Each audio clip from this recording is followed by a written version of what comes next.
Distinguished guests, please rise for the entrance of the 45th and 47th President of the United States of America, President Donald J. Trump. And His Royal Highness, Prince Mohammed ibn Salman ibn Abdulaziz Al Saud, Crown Prince and Prime Minister of the Kingdom of Saudi Arabia.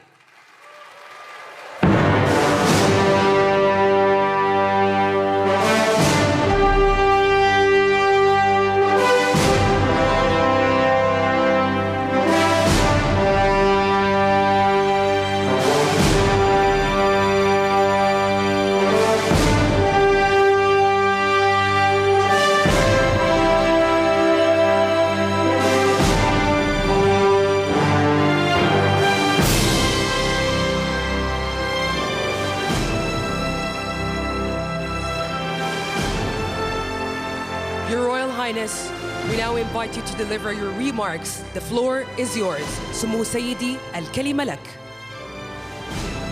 فخامة الرئيس دونالد ترامب، الحضور الكرام، يسعدنا نلتقي بكم اليوم في واشنطن بعد 6 أشهر من انعقاد منتدى الاستثمار السعودي الأمريكي في الرياض، الذي انعقد خلال زيارتكم فخامة الرئيس، حيث وضعنا الأسس لشراكة تقوم على النمو والتنويع الاقتصادي والابتكار، كما وقعنا وثيقة الشراكة الاقتصادية الاستراتيجية بين بلدينا في خطوة تاريخية لترسيخ التعاون الاقتصادي. واليوم يسرنا توقيع اتفاقيات ومشروعات استثمارية جديدة تتضمن قطاعات الدفاع والطاقة والذكاء الاصطناعي والمعادن النادرة والقطاع المالي. We laid the foundations for partnership based on growth, economic diversification, and innovation, and we signed a strategic economic partnership document between our two countries. In a historic step to cement our economic cooperation, today we are delighted to sign investment agreements and projects that include sectors such as defense, energy, AI, rare minerals, and finance. This will contribute to generating huge job opportunities in our two countries and to economic growth. We contribute to strengthening our historical relations and developing investment tracks between our two countries in line with our ambitions. I invite you. And it's great to be here today at the U.S.-Saudi Investment Forum. Great group of people. The biggest, you got the biggest in the room. But some of the most talented, maybe most importantly, the word talent, successful and innovative business leaders anywhere on the planet. Whether you have come from near or far, we're delighted to have you invest right here in the hottest country anywhere in the world. Every leader is saying the United States we're the hottest country in the world. We're going to keep it that way too. But this has been, according to those that seem to say it, and I will say it, I would never say a thing like that because I want to be very modest. I always want to be modest as I can. They say this has been the best 9 months that any president has ever had. I'd say that's pretty good, right? But we've had a great 9 months. Now we have to do it more than a few more times. We just have to keep it going. We'll keep it going. I want to thank my friend, a great gentleman, Crown Prince Mohammed of Saudi Arabia, for his bold leadership and deep commitment to the ties between our two countries. Thank you. Thank you. Great gentleman.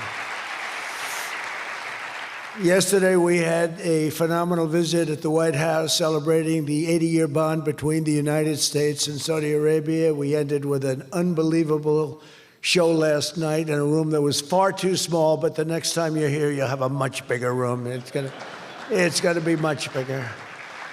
I made more enemies last night by we had 119 people. That was a record for the room.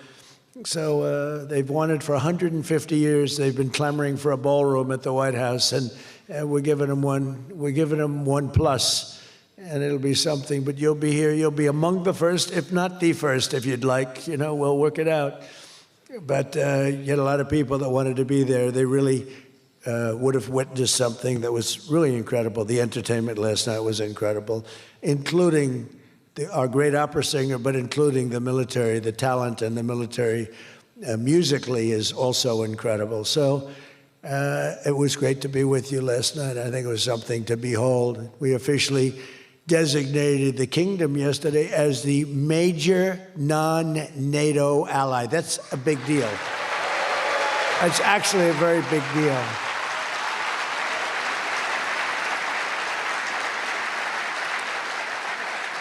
It's a great honor. That happens seldom, very seldom, if at all. So I just want to congratulate you on that. That's a sign of trust. We signed a historic strategic defense agreement yesterday also, and that's something that is likewise very rare, and it's a very honored company that you're in. And we're going to be selling Saudi Arabia some of the greatest military equipment ever built. We build the best military equipment in the world by far. That's why we do the most business, including nearly 300 American-made tanks is what you're buying, among many other things, the airplanes, and we're working on getting that approved very quickly. It's already approved, but don't worry.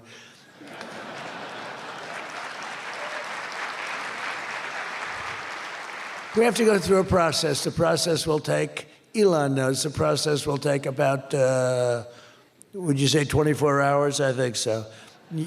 You're in good shape, very good shape.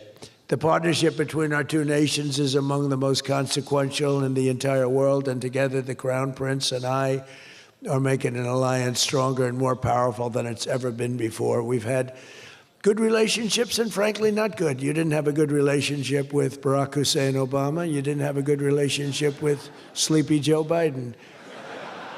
But you had a great relationship with me, and now it's as good as it was, probably even better if you think about it, because we took the dark cloud away from your country. It was called Iran and its nuclear capability, and we obliterated that very quickly and strongly and powerfully. But that was a real cloud over the whole Middle East, and now they want to make a deal. They want to make a deal. They want to see if they can work out a deal with us, and we'll be doing that probably. But that was a terrible cloud that you had to live with for a long time. 22 years they were thinking about doing that, the B-2s. That was even before the B-2s. Those B-2s, what machines they were, they flew in, they were undetectable, and they dropped their payload, and every single bomb hit its exact mark, which was a shaft going deep into the mountain. And every single one of them hit, and it was total obliteration. And then I was criticized by some of the fake news for saying the word obliteration was too strong, perhaps. They had no idea. Nobody saw it. 3 days later, when the Atomic Energy Commission went, they said it was total obliteration, beyond obliteration, they said. But they want to make a deal. We'll see what happens. This week, our countries also signed groundbreaking agreements on civil nuclear energy, critical minerals, and artificial intelligence. And I want to congratulate a lot of the great American leaders, business leaders that are in the room. And you'll do a great job for Saudi Arabia and for a lot of other people in the room that are buying your product, taking your product, and using your product. All of that is in addition to the $600 billion investment in the United States that Saudi Arabia announced during my unforgettable visit there last spring. Well, I said, could you try and get that up to $1 trillion? And yesterday, the Crown Prince announced that the number that they'll be investing in the United States is $1 trillion. So that's really an honor.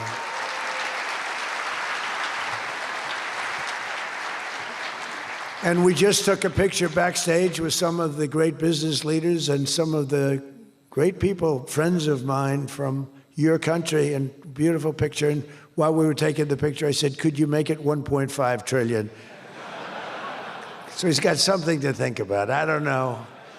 We'll get something. I think we'll get something, Scott, right? But many of you in the room are playing a key role in making these projects happen, and we're told that $270 billion in agreements and sales are being signed between dozens of companies, and that's just happening today, $270 billion. That's big stuff.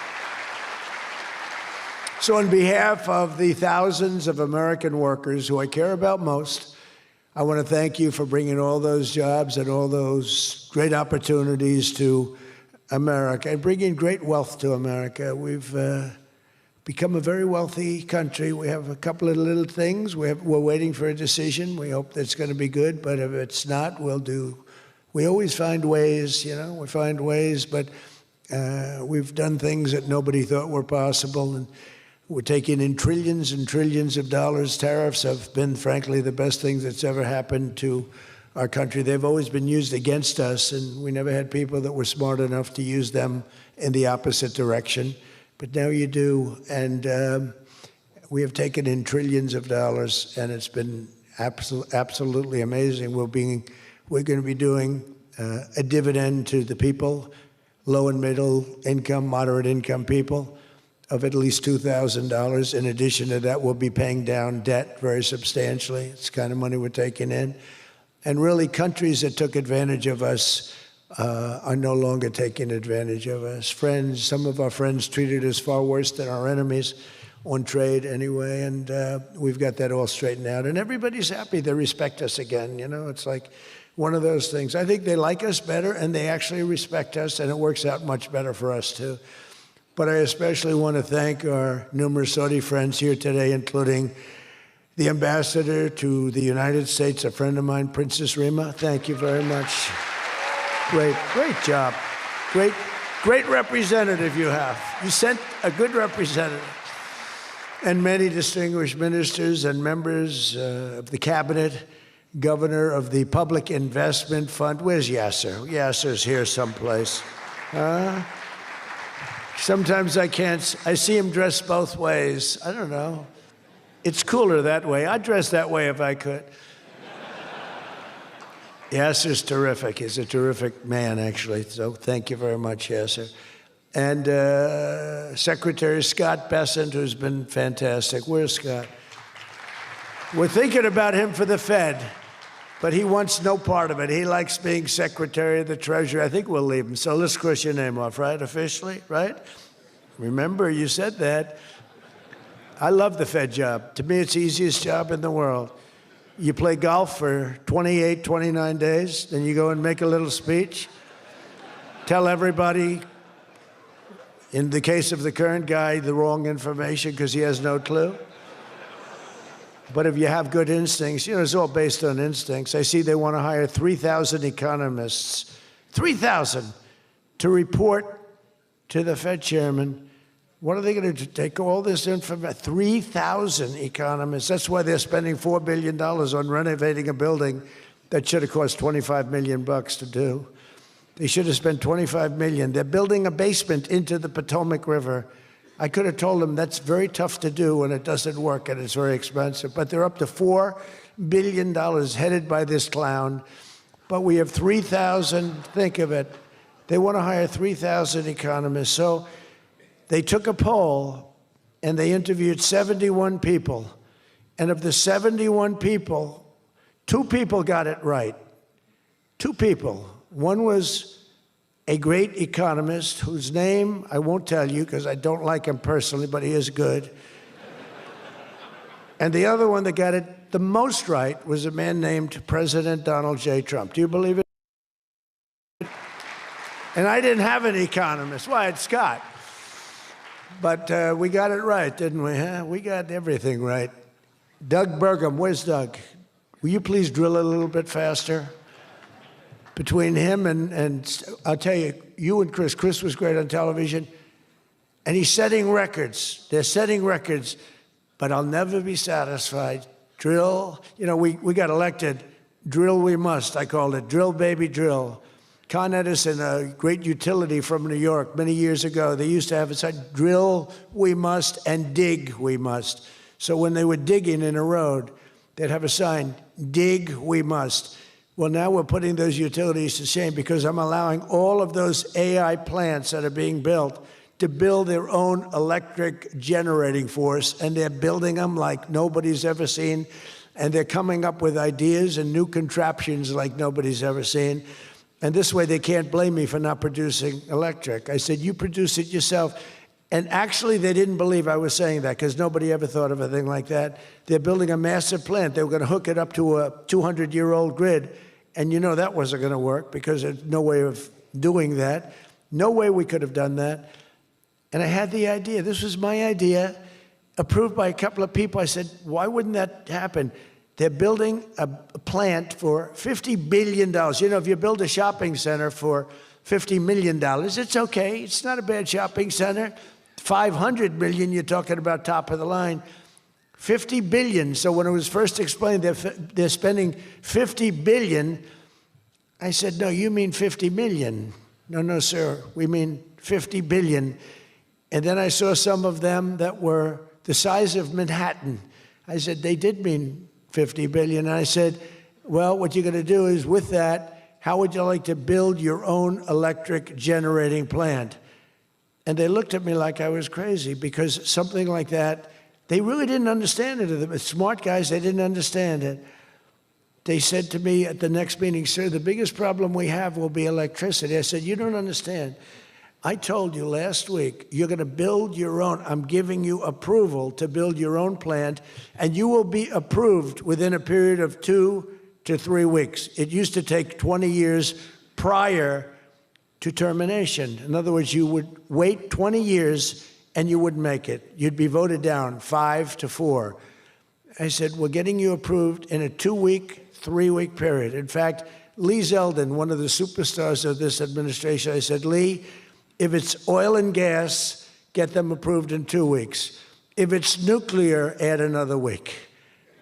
Because some are going nuclear, and they're doing, be careful. They better be careful, but they are going to be careful. They're the greatest people in the world. So now they come back and they actually believed it, and now they're being approved rapidly, and we have things being built, the likes of which nobody's ever seen. We're leading China by a lot in AI, and we're also bringing auto plants in from Canada and from Mexico. They took them, and they're all coming back. They're all coming back because of tariffs. If we didn't have tariffs, I mean, they like the fact that we won the election by a landslide on November 5th. That helped. But they're all coming back, and they're coming back from Germany and Japan. Toyota just announced, as you know, $10 billion worth of new plants. They just announced it last week I went to various countries, and Japan was one of them. And Toyota's coming in with a $10 billion investment in 4 or 5 plants. Now, we're going to be more advanced than we were. So we led the car industry like 100% 50 years ago. We led the chip industry 30, 40 years ago. We had 100%. Then people came in and started taking it. I don't blame them, Taiwan, et cetera. They took 100% because we had no president that protected our industry. If we would have said, it's wonderful that you're going to Taiwan, we think it's great, but when you sell your product back into this country, there will be a 250% tariff. Nobody would have left. Nobody would have left. And Intel would have been a giant. Intel would have been, where's Jensen? Intel would have blown, well, he now owns a big chunk of Intel. He's got it figured all different ways. Where are you, Jensen? Stand up. You have done such a good job. And you had a good 2 days, I understand, right? A good 2 days. How's Blackwell doing, okay? Any recent competitors? Anybody going to blow Blackwell away in the next week? They say 10 years. I don't know, maybe 2 years, 3 years. But you will not be stopping there. You'll be going further fast, right? An amazing job you've done. I want to thank Howard Lutnick and Christy Noem for being here. Christy, Howard, good job. Really good job. My daughter Tiffany's here with her great husband, Michael. Thank you very much, Tiffany. Thank you, honey. She was a great student. She went to Georgetown. She was a great, great student, and she finished really right at the top, and we were proud of you. And she was so proud, and her graduation got canceled because of COVID. But I say if her name were something else, they probably wouldn't have canceled it. They didn't like that she did so well in school. They weren't happy about it. I say they canceled your graduation because you were a great student, and they didn't want, but other than that, I have no problems. You see, I don't take anything personally. Anyway, great job. And of course, hundreds of the top minds in technology, finance, and private enterprise from both Saudi Arabia and the United States. But my message to all of the leaders and investors with us today, and they are the best in the world, is very simple. Under the Trump administration, America is back and America is open for business, and America is actually stronger than it's ever been before, ever. We rebuilt the military in my first term. Foolishly, we gave a little bit to Afghanistan, but not very much compared to what we built. But now we're building it at levels that we've never done before. And in addition to that, we're sending a lot out to our allies, and we're making it possible for them to get it. I want those companies to build more plants, to build it faster. We want them to build it faster. The biggest problem we have is we have a backlog because it's so good. Every country wants our missiles, our jets. They want everything we have, and we got to go faster.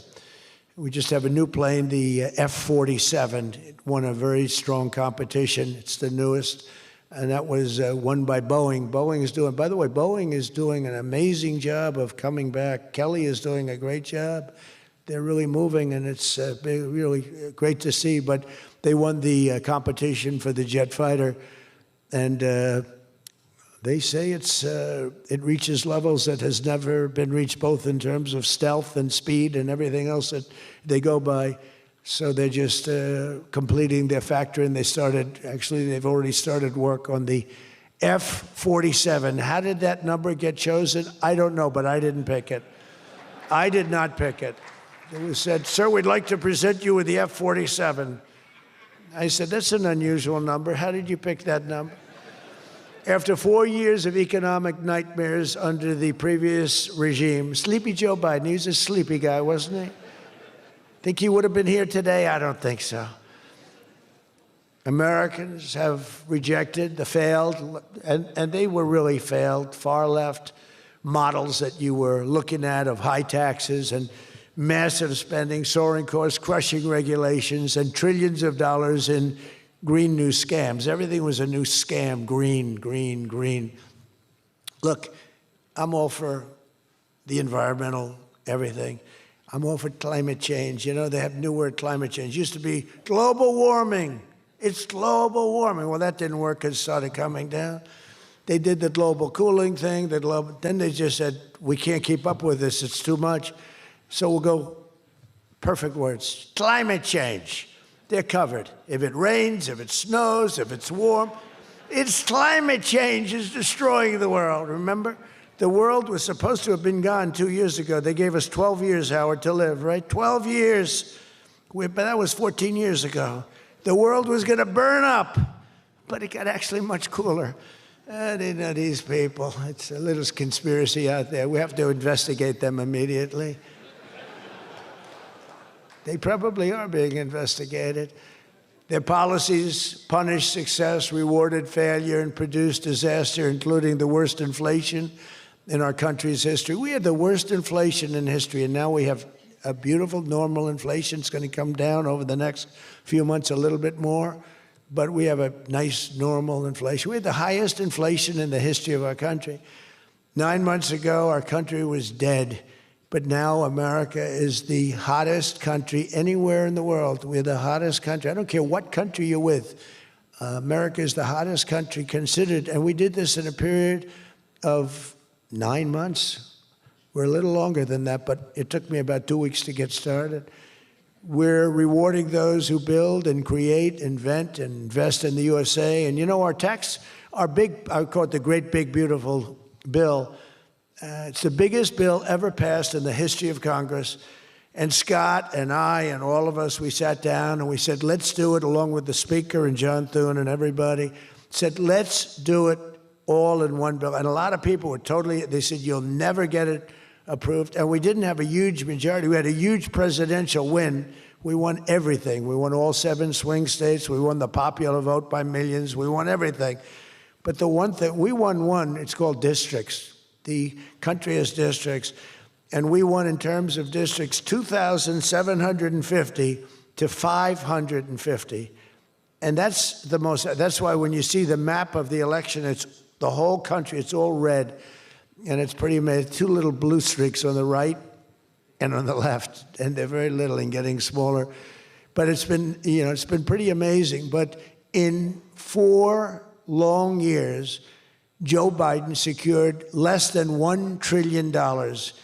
In 9 short months, I've secured $18 trillion to rebuild our factories, create hundreds of thousands of jobs, and bring back those Beautiful words, made in America. So think of that.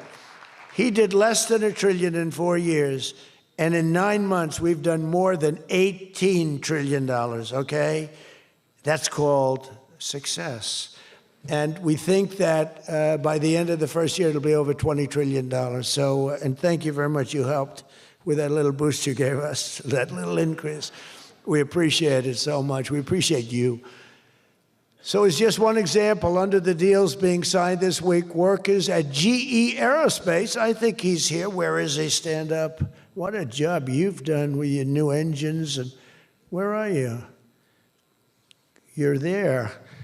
It's not a very good location for you. I thought you have been amazing. Great new engine that's supposed to be more efficient, more powerful, and less costly. That's not a bad combination. But GE Aerospace will soon be delivering dozens of new airplane engines for 787 Dreamliners in Saudi Arabia's commercial fleet. Big order. It was a big order just secured. Every new job and every new factory created by these announcements builds up our middle class and really strengthens the industrial backbone of America. And, you know, I view it differently. I used to view it as it's great, great, great. The stock goes up. I view it, everything as jobs now, because I don't care. I care about jobs. And we have more jobs. It was just announced we have more jobs right now than we've ever had in the history of our country. Those are big numbers. You know, it's like crazy. It's just a great stat. More jobs today than we've ever had in the history of our country. And we're going to be producing a lot more are coming. In my first term, we built the greatest economy in the history of the world, and now we're do it again, but this is really bigger and better and stronger. The first term, we had what was considered the best economy that any president has ever had. That's nice. And we got hit with COVID, remember, and we did a great job with COVID, but that was a horrible thing for the whole world. The whole world suffered. Your country suffered. Everybody suffered. And despite that, we had the greatest economy. And before that, forget it. We blew it off the charts. I'll never forget, I met with pollsters the day before I got the news about COVID, but I met with 2 pollsters because we were starting to think about the next election. They said, sir, if George Washington and Abraham Lincoln came back from the dead and they aligned and they went for the president, vice president as a combination, you'd be beating them by 25 points. And then the next day I was told that something strange is happening. There's a lot of death being reported in a certain country. I won't tell you which one because that country is well represented here, but you know which one. And thousands and thousands of people are dying. And I said, that's strange. What would that be? And it turned out to be a disaster for the world. There's, nothing has been seen like that since 1917. I always thought that when I heard, pandemic or anything you want to call it, but I always thought that was like an ancient phenomena, that could never happen in modern times, but it did. But we did a great job with all of the things that we did with the vaccines, with the so many of the drugs that we came up with, making you better. Regeneron as an example. Regeneron was fantastic. I give them great credit for what they did. But we did great, and then we started doing the gowns and the masks and the goggles and the ventilators. We were sending ventilators all over the world. We became the king of ventilators. But what a period of time that was for all of us. But despite that, we had the greatest economy in the history of our we had the greatest economy in the history of the world. And I'll tell you, it was an amazing time. But this looks like it's going to be blowing it away, because when these plants, which are being built now, and many are going to be started very shortly, many, but when they open, we're going to see numbers the likes of which nobody's ever seen before. And, in some cases, you're building extremely complex plants. You're building plants to make computers and to make telephones, to make a lot of different things, missiles. But you're building plants that make things that are very, very detailed, and you have to have great knowledge.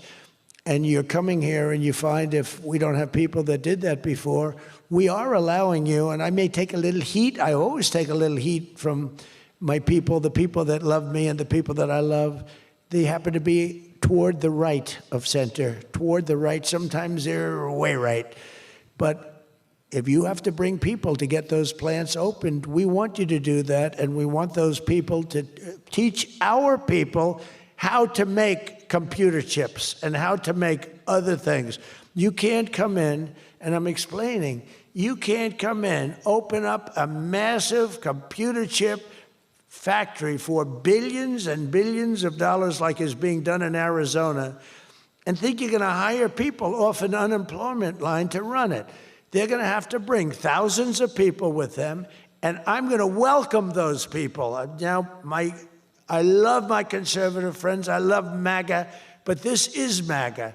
And those people are going to teach our people how to make computer chips, and in a short period of time, our people are going to be doing great, and those people can go home where they probably always want to be. You know, when people are born someplace, they tend to want to go, and we have the greatest country in the world, but they want to go. But they're going to do. We had one case in Georgia where a battery factory, batteries are very dangerous to make. They're complex, much more complex than people understand. And they spent $1 billion to build a factory, and they were told to get out. And I said, stop it. Don't be stupid. And we worked it out. And now they're teaching our people how to do it. But they're going to have to spend, Jensen, I don't think you can open up a big plant with your friend from Taiwan where we're going to have 40 or 50% of the computer chip business at I don't think you can do that with people that don't even know what a chip looks like. Do you agree with that? So somehow, you know, the people that are against this are really, really smart. They're unbelievable patriots, but they just don't understand. Our people have to be taught. This is something they've never done. And we're not going to be successful if we don't allow people that invest billions of dollars in plant and equipment to bring a lot of their people from their country to get that plant open, operating, and working. I'm sorry. So my poll numbers just went down, but with smart people, they've gone way up. They've gone way up. And I mean that. So for those of you that are doing the plants, you're going to have all the help you need, and you're going to do a great job. And you're going to teach our people how to do it, and our people are going to be just as good as your people ever were in not such a long period of time. Since the election, the stock market has set, and this is a little more than 9 months, 46 all-time record highs.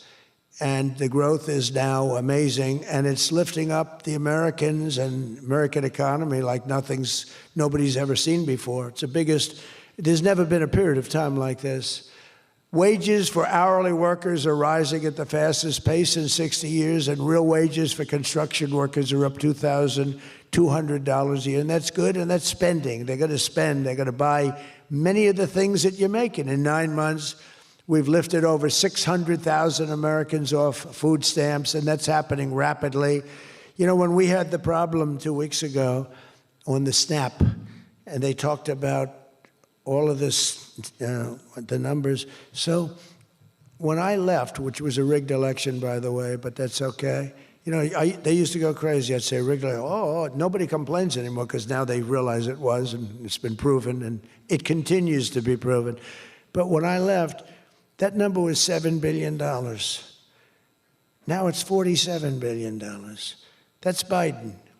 So if you think about it, if Kamala, who's the same basic thing, grossly incompetent, he was incompetent, they're all incompetent because their policies are incompetent. Open borders, men playing in women's sports, transgender for everybody. I mean, they got the worst policy. I don't talk about it too much because if I talk about it, they might change. So, no, I don't talk about it. I tell people, don't talk about it. Wait till 2 weeks before the election and hit the hell out of them. Right? We talked about that, right, Elon? He said, we wait 2 weeks before. It's almost like you're in a war. Don't shoot yet. Don't shoot. Hold your fire. The enemy's rushing. Hold your fire. Don't shoot. Okay, now you can go. 2 weeks before. But I watched a guy the other day, a congressman, fighting for men playing in women's sports. And the new weightlifting record for a certain weight was just set. The man was 119 pounds higher than a woman champion who was a phenomenal champion. beat her by 119, and he was an average lifter prior to transitioning. A lot of the Saudis that are sitting here saying, what the hell is he talking about, transition? They don't do a lot of transitioning. They're sitting here, the Saudis are saying, what is he talking about? They're saying, what do you mean women are playing against men? No, that doesn't happen, does it? Yeah, it does. These people are crazy. 1.9 million more American-born workers are employed today. Think of that, than when I took office. So we picked up almost 2 million workers, and more Americans are now working, as I said, than at any time in the history of our country. Under Biden, 1 out of every 4 new jobs went to increase the size of the federal government. So in other words, 1 out of 4 was a federal worker. Well, I love our federal workers, but that's not the way you can build a country. It's a short road to a disaster. Under my administration, 100%, think of that, of all new jobs created came out of the private sector. In fact, the federal government, we cut thousands and hundreds of thousands of jobs out of the federal government. Now, if I wanted to do something for purely political reasons, I'd say, Susie, let's hire a couple of million federal workers. And you know what happened? Unemployment is unbelievable. We don't do that. They did that. They used to hire workers in order to fudge up the numbers. The federal workers. By the way, Susie Wiles, most powerful woman anywhere in the world by the biggest, most important magazine. Susie Wiles, she had her father, Pat Summerall, the great announcer, football. He was a great football player, became an even greater, the voice of the NFL, and he was supposed to be a tough cookie, and I believe it 100%. Most powerful woman in the world. She can take out a country, take out a country with 1 phone call. That's power. I don't know if I could do that, but she could. Thank you, Susie. Do you feel good about the job you're doing? Huh? She's never going to be satisfied. She's doing a great job. We're also making incredible strides to make America affordable again. That's a new word that they're using. Affordability, they talk. They had the worst inflation in history. They had the highest prices in history. The country was going to hell. The only thing that we're going up in is our stock market, okay? The only price that we really have, I mean, we're bringing prices down, but they came up with a new word, affordability. And they look at we are all about affordability, and everyone assumes that that meant that, no, their prices were high. If you look at the numbers, since I took office, core inflation is now below 2.7%. It was at numbers that nobody had ever seen before with them. Walmart just announced that the cost of their standard Thanksgiving meal is reduced by 25% this year from last year. So they make, look, the Democrats, I don't know, some of you are probably liberal Democrats. I don't know about in your country. I don't know if you know that word, liberal. The word liberal doesn't exist. But they have a new word now. You can't use liberal, you have to use the word progressive. And I don't like using it. It's a beautiful word, progressive. Progressive, that's not them. They're regressive. No, they're regressive. Think of it. So if I don't get in, we have $20 trillion.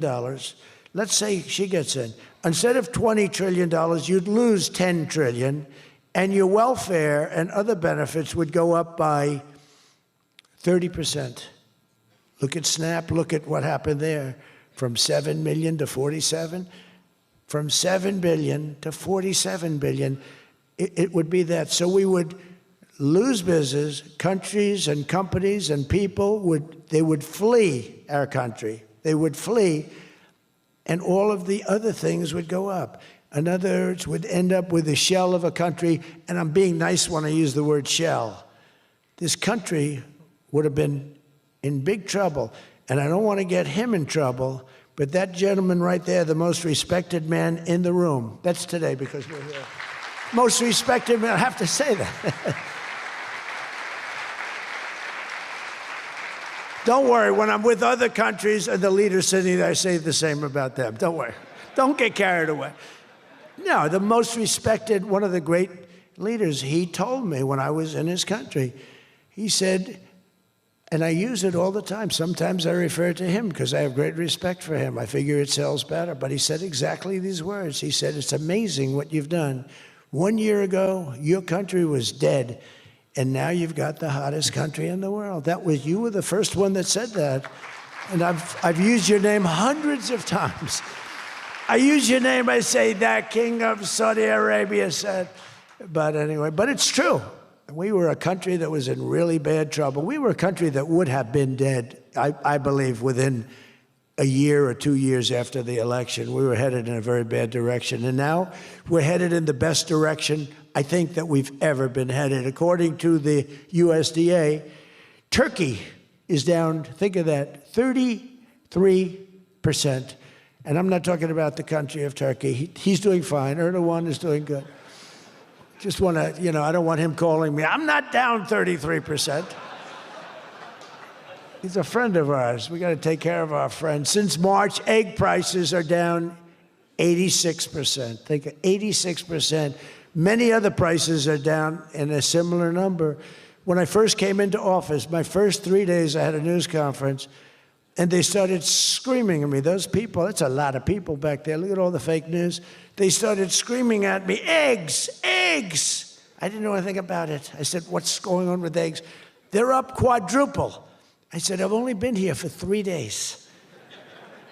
And we'll work on it. And we got them down very substantially. They said, don't buy eggs for Easter. At the White House, we have an Easter egg hunt. We buy thousands of eggs. People come from all over, thousands. They asked me, sir, would it be possible this year to buy plastic eggs? I said, I'm not buying plastic eggs. The kids are going to pick up an egg. They're going to, what the hell kind of an egg is this? And we bought maximum number of regular eggs, and we got the prices. Brooke Rollins did a great job, Department of Agriculture. She did a fantastic job. And eggs are way down now. Mortgage rates are down despite the Fed. Scott, you got to work on this guy. He's got some real mental problems. No, there's something wrong with him. It's just sweet. I'd be honest, I'd love to fire his ass. He should be fired. Guy's grossly incompetent. And he should be sued for spending $4 billion to build a little building. I'm building a ballroom that's going to cost a tiny fraction of that, and it's bigger than the whole thing put together. You got to work on him, Scott. The only thing Scott's blowing it on is the Fed. Because the Fed, the rates are too high, Scott. And if you don't get it fixed fast, I'm going to fire your ass, okay? I can't tell you, Scott, sir, don't fire him. Sir, please don't fire him. He's got 3 months to go. Don't fire him. I want to get him out, Scott. Please. He's a voice of reason. You're very lucky you have him, I'll tell you that. You've done a good job. I think Howard's a little bit more for firing him. Right, Howard? I think Howard would say, get him the hell out of there. Anyway, while congressional Democrats wanted the largest tax hike in history, they wanted to raise your taxes by 42%, 44%. I proudly gave you the largest tax cuts in American history. Don't forget, the great big beautiful bill doesn't kick in until January 1st. So all these numbers that you're reading about, all these great numbers, that's without the tax cuts. The tax cuts take effect on January 1st, and that's no tax on tips, no tax on overtime, and no tax on Social Security for our great seniors. Even people that go buy a car, they've never had this. Middle-income people don't know what the word deduction is. They don't know. This room, they live on deductions. Me too. How much of a deduction do I get? We all live on it. Middle-income people, they don't know about it. They don't really have deductions. We're giving them a deduction on the interest if they buy a nice Tesla car and they borrow the money. You're so lucky I'm with you, Elon. I'll tell you, has he ever thanked me properly? Although I do let him buy other than electric cars, but these are minor details. We had a mandate, which even Elon thought was ridiculous, that everybody has to have an electric car by 2030. And once, fortunately, he said, that's a ridiculous thing. So I keep quoting, but I'm giving them a deduction. Now, Elon would like to have it differently. a deduction only if you buy a Tesla, right? But we'll let it be for everybody. But think of it. You get a deduction on the loan, on your interest payment. I think that's going to be an unbelievable boon to car sales. I think it's one of the biggest things, and we'll see, but I think it's going to be. And the biggest thing I've done for business and jobs is deductibility, where all of that money that you're spending, 100%, think of it, expensing for all new equipment purchase, factory construction, including structure. Every single thing you're allowed to deduct, expensing 1 year. And that's what made our first tax bill, in my opinion, more than anything else, bringing your money back in. We have that, we have everything. Trillions of dollars, hundreds of billions, but trillions of dollars. Apple alone, Tim Cook brought in hundreds of billions of dollars. You couldn't do it under the old tax code. You'd have to pay so much tax, and just the bureaucracy of it. We made it very simple. We charged a fair rate, and we took in billions. Well, we have that. But the expensing, to me, was the thing that made it so successful. And the other thing is all of those tax cuts that we got, that was the largest tax cut in history. On top of adding to those cuts, we extended the original tax cuts. If we didn't extend, you would have had about a 58% tax increase from that point, and we were able to get that extended. So I want to thank the Speaker of the House, and I want to thank John Thune. And a lot of people thought that bill, because we put everything into that one, we took 4 years' worth of things, and we put them into the great, big, beautiful bill. And we got it passed. It was close, like about a quarter of a vote. It was on fumes. We thought for a couple of moments we were not going to be able to get it. Then we would have had to have it in 9 or 12 or 14 different bills. And I don't think we would have gotten many of them approved. We would have gotten some easily approved, but some we would have gotten no votes on. By putting it all together, we got everything. And it was a great job, and I think someday it's going to be appreciated. But among other things, it's the biggest tax cut in history for people and for businesses. So just enjoy it, and think of me every once in a while when you're hiring new people and making a lot of money. You just think about us. But I'm cutting a record number of job-killing regulations. That's the other thing. And I've already slashed more than $1 trillion worth of regulations this year.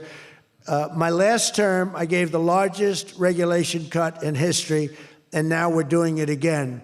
In fact, for every new regulation, they're mandated to cut 10. And so far, it's for every new regulation, they've cut 30. So they have the idea.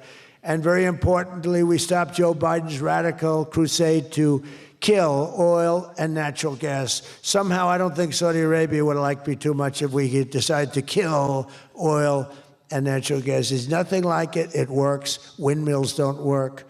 Other things, I don't want to get into it too much, but they don't work. What does work is natural gas, oil, nuclear, and other things. But the windmills are a disaster. I am the biggest negative person on windmills. They ruin your locations. They ruin. When I look at some of these countrysides that are littered with windmills, and every time it goes around, you lose money. The country loses money. It's a disaster. And I just hope that some of these countries that are losing their ass, we have countries that are going bankrupt because they're putting windmills all over the place. You're supposed to make money with energy, not lose money with energy. And we talk about oil, and we talk even clean, beautiful coal. I said, you're not allowed to mention the word coal unless you precede it by saying clean, beautiful. So I have my people in the office, they're talking about coal, right? And they're going, sir, a clean, beautiful coal is doing very well, sir. And then 2 minutes later, clean, beautiful coal. Then he mentions the third time, sir, coal. No, it's clean and beautiful. Because it needs a public relations help. Coal needs a little help, public relations-wise. So we refer to it as clean, beautiful coal, and it does have its place, that I can tell you. But we're streamlining permitting for all new energy projects, all new mining projects, and what used to take 28 days is now down to very little. But we had times when not 28 days, We had times when things would take 14, 15, 16, and even 20 years to get approved. We have a maximum day, 28 days. That's the maximum it'll take. It'll never take more. You can come in with $1 trillion factory. You can come in with what it takes a maximum of. You don't have to go years and years and years, be abused by bureaucracy. If you build a plant now, you're going to have your plant done within 28 days. And a lot of you are all, because I see everyone shaking their head, you're all agreeing. We're getting you approved by very smart people quickly. You know, when you used to walk in with plants done by the best engineers in the world, thousands of pages, and drop them on some guy who's been there for 28 years approving environmental impact statements, and he's looking at pages that he's never seen, and he's supposed to approve it. He has no idea what the hell is in those pages. So we know what we're doing. We're going to get maximum is 28 days. That's why we have so much under construction, and people can't believe it. They can't believe it. And again, remember what I said, most important thing, you're building your own electric plant. You're really becoming a utility in addition to doing what you're doing. But you're building all of the excess, all of that energy, all of that electricity is being built. And your excess electricity, you can sell back to the federal grid. So we even make it there. Under the deals being signed this week, the world's two leading energy superpowers, America and Saudi Arabia, are partnering on energy like we've never partnered before. American Saudi companies represented here today are joining on liquefied natural gas, infrastructure, constructions, and making both of our energy sections. I mean, our sectors are becoming so strong. Just a quick story. In Louisiana, when I first time I got there were two massive LNG plants. One was under review for 14 years and was being rejected. The other one was for 18 years. The people of Louisiana, Doug, you know exactly what I'm talking about. And one was $20 billion, one was $24 billion, like the biggest things, like 3 Empire State Buildings lying on its side. It was massive. And I said, whatever happened with those plants? Well, sir, they're under review. How long has it been? 14 years and 17 years. And they had given up. Massive investments were being made by other countries and the richest people. They couldn't get them approved. I got myself involved. Right, Doug? The first one, I got approved in 1 day. The second one, I got a little cocky. I took my time. It took me 1 week. And they're both operating today, and they're tremendously successful.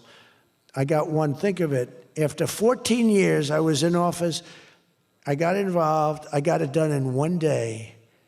And it's been a tremendous success and made a lot of money for our country and for a lot of other people. And the other one took 1 week to get done. That one was under review, I think, for 14 or 15 years, both of them. So I'm very proud of that, actually. I also proudly ended the ridiculous Biden-era restrictions on artificial intelligence, and we will work closely with friends and partners like those in this room to build the largest, most powerful, most innovative AI ecosystem in the world, and we are going to work it so that you'll have a one approval process, not have to go through 50 states in the United States. You know, you can't go through 50 states. You have to get one approval. 50 states is a disaster because you have one woke state and you have to do all woke. You'll be back into the woke business. We don't have woke anymore in this country. It's virtually illegal. But you'll have a couple of wokesters, and we don't want to do that. We want to get the AI done, and I'm working with David. David's done a fantastic job. If he's here, I think he is. He is. Thank you. David's done a fantastic job. But we want one approval, one, and hopefully you have the right guy in the federal government. Hopefully you have the right president, but you have one approval, one approving body, not 50, not, you know, hundreds of people all over the country looking at what you're doing. And basically you're forced to take the worst and the most onerous, right, Jensen? Are you happy with that, Jensen? Thank you. If Jensen's happy, I'm happy. But what's very important, we have to do that. And we have a couple of very good, very well-meaning senators that think every state should have a right to approve. We're not going to do that because that will not allow you to do what we have to do. And we'll get that straightened out. Together, the United States and Saudi Arabia are unleashing really the most incredible new prosperity together. and we're also making history and forging peace. And I've settled 8 raging conflicts, 8 wars. I've settled 8 wars. I have 1 to go. You know what that one is. I thought that was going to be my easy one because I have a good relationship with President Putin, but I'm a little disappointed in President Putin right now. He knows that. I thought that was going to be the easy one. I settled 1 war, 36 years. I got it done in 1 day. I had another one, 32 years, millions of people killed. Even Congo and the Rwanda, they had 10 million people killed. It was out of control. I got that settled. I have a man's father who happens to be in this room doing a great job, right? Got that settled. I settled 8 wars, and I'll tell you, His Majesty would like me to do something very powerful having to do with Sudan. It was not on my my charts to be involved in that. I thought it was just something that was crazy and out of control. But I just see how important that is to you and to a lot of your friends in the room. Sudan, and we're going to start working on Sudan. I didn't think that that was one that was going to be so easy to do, but we're going to start working. Mohammed said, yeah, thank you. Thank you to you. No, it wasn't on my charts because I'm good at settling disputes, and I've always been. I've done very well with that over the years, even before this. But you know, I was talking about the different wars, and it's, look, India, Pakistan, they were going to go at it, nuclear weapons. I said, that's okay, you can go at it, but I'm putting a 350% tariff on each country, no more trade with the United States. No, you can't do that. I said, I'm going to do it. Come back to me, and I'll take it down, but I'm not going to have you guys shooting nuclear weapons at each other, killing millions of people, and having the nuclear dust floating over Los Angeles. I'm not going to do it. They said, we don't like that. I said, I don't care if you like it or not. So I was all set. I told Scott, 350% tariff to settle that war. If you don't, we'll make a nice trade deal. They were in the midst of a deal. Now, no other president would have done that. Another guy would have, like Joe Biden, doesn't even know what countries we're talking about. He wouldn't have any idea. There'd be no tariffs, no nothing. Just the whole world would go to hell. But no, I used tariffs to settle all these wars. Not all of them. 5 of the 8 were settled because of the economy, because of trade, because of tariffs. So I did this. But, and then I'll tell you what, the Prime Minister of Pakistan called me. Thank you very much. He actually said, I saved millions, and he said it in front of Susie. He said, President Trump saved millions and millions of lives. He doesn't even know that, but he saved millions of lives, and he talks about it. And I got a call from Prime Minister Modi saying, we're done. I said, you're done with what? We're not going to go to war. I said, thank you very much. Let's make a deal. But I saved a lot of people, millions of people, on many other wars. Azerbaijan, you know what was happening there? I settled that. That was going on for many, many years. Actually, Putin called me. He said, I can't believe you got that one settled. We've been trying to settle that one for a long time. I said, don't worry about that. Just let me settle your frickin' war, okay? You don't have to help me. I don't need any help. I need help with your war. And it'll get done. But working with the Crown Prince was amazing because he mentioned Sudan yesterday. And he said, sir, you're talking about a lot of wars, but there's a place on earth called Sudan, and it's horrible what's happening. And I viewed it as being just sort of a freelance, no government, no this, no that. And he explained the whole culture and the whole history, and it was very interesting to hear. Really amazing, actually, to hear. And, you know, we've already started working on that, okay? He said that would be the greatest thing you can do. That would be greater than what you've already done. That was your expression. Is that a correct expression? Pretty good. So we're working on that. We started about 30 minutes after you explained to us the great importance of that. I view it differently now than I did just a day ago. But we also, as you know, we had a historic ceasefire. We ended the war in Gaza. And 2 days ago, incredibly, the United Nations Security Council backed the Trump peace plan, and we have a great peace plan. We have peace in the Middle East. This is a strong peace, too. They say, oh, it's tentative. It's not. This is a very strong peace. We have 59 countries signed on. And when there's problems, I'm getting calls from countries. They want to go in and lead the fight to solve the problem if we have any problems. But right now it's looking very good and endorsed. They endorsed the United Nations, what's called the Board of Peace, chaired by a person called Donald J. Trump. I accepted the chairmanship. They asked me to be chairman. That's what I needed. It's just a little more work. But it's a great honor. That'll be the greatest board ever assembled. When do you see this board? This board will blow every board away. And I believe we're going to be lucky enough to have the Crown Prince be a very distinguished member of the board. But we're going to have the heads of the Board of Peace. And I think it will go long beyond Gaza and the Middle East. I can see that going long beyond. There'll never be anything like this in terms of, I know you all have wonderful boards, but this is going to blow it away. It's going to blow them all away, and it's going to do some really good. So in the coming months, the Crown Prince and I are going to ensure that the ceasefire and everything else that's going on that's so positive in the Middle East, hard to believe. I mean, I've grown up, peace in the Middle East. I used to hear peace, peace, peace in the Middle East, but never happened. We have peace in the Middle East. It's an amazing thing. Nobody thought, 3,000 years they talked. Nobody thought it would happen. In just 9 months, our administration has achieved more than most other administrations achieve in 8 years. And we're leading again in just every country.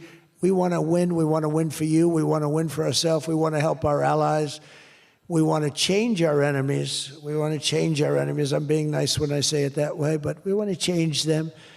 And if they don't change, we're going to be nasty. But hopefully we're not going to have to be nasty. But we want the world to prosper. We want the world to be safe. Our alliances are flourishing like they haven't before. And, you know, they're respecting America again. They didn't respect us. We were like a bunch of stupid people. We had a president that couldn't get up and talk, couldn't walk up a flight of stairs. We had people that didn't know what the hell they were doing. We were an embarrassment all over the world.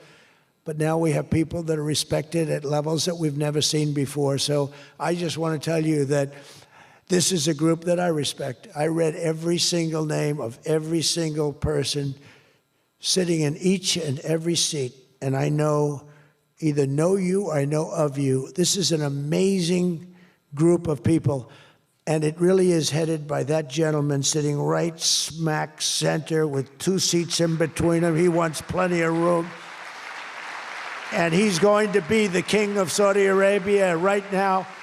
He's the most distinguished gentleman. He's my friend. And thank you very much for what you've done for us, and we will always be with you. Thank you, Mohammed. I appreciate it. Thank you, everybody. Thank you very much. Thank you.